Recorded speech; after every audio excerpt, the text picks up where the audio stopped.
आज हम आपके लिए एक विशेष प्रार्थना लेकर आए हैं जो न केवल आपके दिल को शांति देगी बल्कि आपके जीवन को पवित्रता और नई शुरुआत से भर देगी।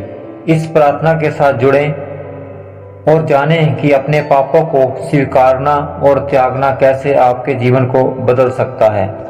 हे अनंत प्रेम और करुणा के स्रोत मेरे प्रिय प्रभु यीशु मसीह, आज मैं आपके सामने एक टूटी और विनम्र आत्मा लेकर आया हूँ। मैं स्वीकार करता हूँ कि मैंने अपने जीवन में कई बार ऐसे कार्य किए हैं, मैंने पाप किए हैं, उन्हें छिपाने की कोशिश की है और अपने आत्मा को आपकी पवित्रता से दूर कर दिया है।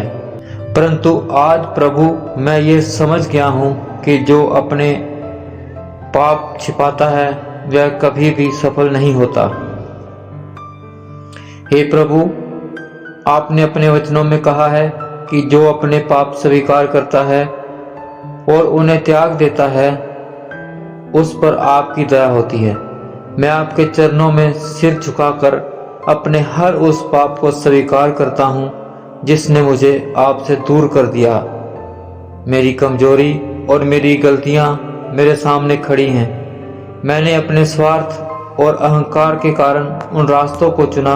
हे प्रभु, मैं यह भी स्वीकार करता हूँ कि मेरी अपनी ताकत मुझे सही मार्ग पर चलने में असफल रही है। मैं आपका मार्गदर्शन चाहता हूँ। आपकी शक्ति और आपकी कृपा के बिना मैं अपनी कमजोरियों से कभी उबर नहीं सकता। प्रभु, मेरे हृदय को शुद्ध कीजिए और मुझे उस सत्य का बोध कराइए जो केवल आपकी संगति में मिलता है। पवित्र आत्मा के सामर्थ्य से प्रभु मुझे साहस दीजिए अपने पापों को न केवल स्वीकार कर सकूं बल्कि उन्हें सदा के लिए त्याग भी सकूं। मेरे जीवन में आपकी इच्छा पूरी हो और मैं आपकी दया और अनुग्रह का पात्र बनूं।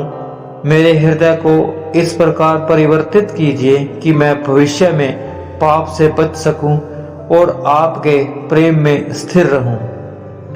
हे यीशु मसीह, मुझे स्मरण दिलाइए कि आपकी दया और क्षमा असीमित है। आपने हमें सिखाया कि यदि हम पूरे मन से अपने पाप को स्वीकार करते हैं तो आप हमें न केवल क्षमा करते हैं बल्कि हमें नया जीवन भी देते हैं। मुझे वह नया जीवन दीजिए प्रभु। मुझे अपनी शरण में लीजिए और मेरी आत्मा को अपने दिव्य प्रेम से भर दीजिए। आज मैं अपने पापों के लिए क्षमा मांगता हूँ और वचन देता हूँ कि मैं उन्हें त्यागने का हर संभव प्रयास करूँगा। मेरी मदद कीजिए प्रभु कि मैं आपके लिए जी सकूं, आपके प्रेम को दूसरों तक पहुँचा सकूं और आपके नाम की महिमा कर सकूं। उद्धारकर्ता, मुझे अपने पवित्र वचनों में स्थिर रखिए और सिखाइए कि केवल आप ही मेरे जीवन का वास्तविक मार्ग, सत्य और जीवन है। आपकी दया और अनुग्रह से मैं अपनी असफलताओं को पीछे छोड़कर एक नया और समर्पित जीवन जी सकूं। यह प्रार्थना मैं यीशु मसीह के नाम में करता हूँ। आमीन, आमीन।